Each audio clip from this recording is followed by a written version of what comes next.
रात्रीचे 2 वाजले तर जागरण चालू होतं आणि जागरणामध्ये आम्ही एवढा धिंगाणा मस्ती केली ना तुम्हाला सांगतोच पुढे. तर रामकृष्ण हरी मंडळी, आज आहे आपले डेली वर्कआउट आणि डेली एक ब्लॉग सोडण्याच्या चॅलेंजचा दिवस 117वा. तर आज आपला लेग डे होता आणि आपला लेग डे आज न आपल्या मनोज भाईनं घेतलेला लई डेंजर वर्कआउट काढायला लावला राहू. जेवढं वजन मी आतापर्यंत उचलेलं नव्हतं तेवढं वजन तर त्यानं उचलायला लावला.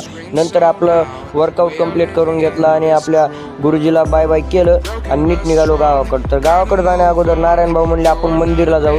मग काय आज शनिवार होता म्हणून अगोदर शनी मंदिरला गेलो तर नंतर तसंच मग वैद्यनाथ मंदिरलाही जावं म्हणलं.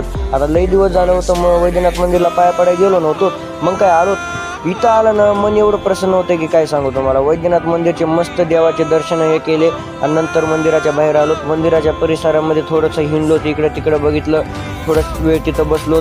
बाकी इकडं दुसरेही देवाचे मंदिर होते त्यांचे दर्शन घेतले आणि नंतर गावाकडे निघालो. तर तुम्हाला तर सांगितलंच आहे की आपल्या गावात 7 दिवस सप्ताह आहे आणि उद्या आपल्या नारायण भाऊच्या सप्त्याला सकाळचा नाश्ता होता. मग काय आम्ही माळव घेऊन निघालतो.